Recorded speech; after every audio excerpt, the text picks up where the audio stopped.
So how is it that PowerCranks are both a great injury prevention and rehabilitation tool for athletes? Studies have repeatedly shown that many injuries, especially in the lower extremities, are associated with muscle imbalances and poor coordination. The fully independent nature of the PowerCranks ensure almost perfect balance in both the core and the lower extremity, both right-left and fore-aft.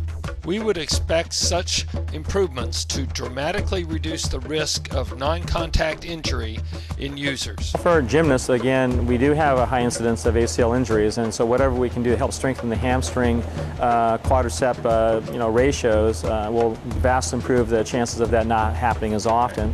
And so we try to do as much as we can to strengthen the hamstrings, not to ignore them. And so this device, I feel, will help us at least address it and help prevent that. So we're able to get a high rep, high frequency strengthening on the spike instead of putting her on the track where she's really firing the hamstring and has a tendency to maybe injure herself. From a rehab perspective, the fully independent nature of the PowerCranks force the use of the injured extremity and prevent bad compensatory patterns from developing during rehabilitation. And of course, the PowerCranks are completely non-impact, so almost every injured athlete can use them.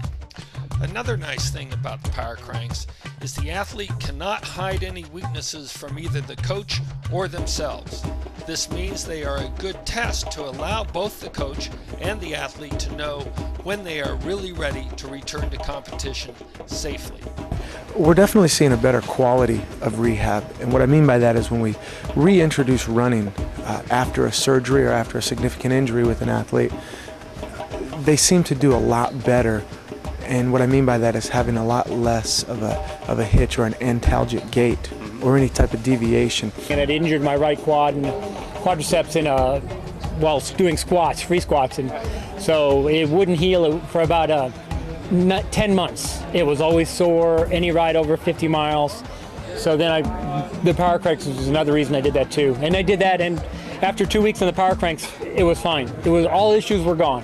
My record with guys with bad knees has been 100%, or with tendonitis and coming off of, I've had guys who've come off of broken legs, athletes off of broken legs, knee surgery, and this is one of the things that I put them on because, again, we go back to re-educating the body on the proper running action without having to run, so there's no impact. They can do it.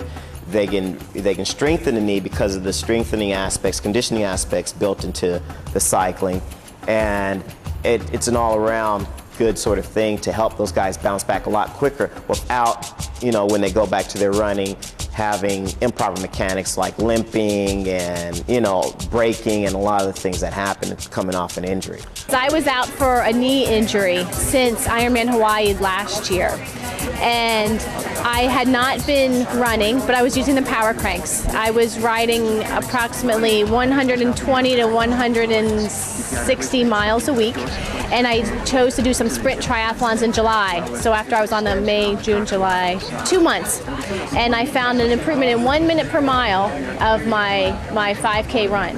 And that's with running about 2 to 4 miles a week. I think from a rehab standpoint, it's going to become a sort of a staple in the diet of all physical therapy clinics.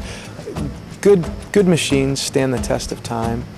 The good things last, and I think the PowerCranks are a good thing that are going to last, especially in a physical therapy rehab setting, even in an athletic training room type setting among the colleges, high schools, and professional teams throughout the country and the world.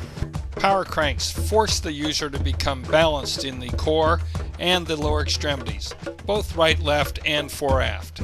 In addition, the user cannot develop bad compensatory coordination patterns. PowerCranks are unique as a tool for lower extremity rehab. Thanks for paying attention. I'd like to invite you now to put your leg over the saddle of one of our bikes at the CSCCA Expo in Salt Lake and see how you do. Only about 1 in 100 first-timers can pedal for as long as 1 minute without stopping. Remember, if they are easy, they wouldn't make you better. See you there.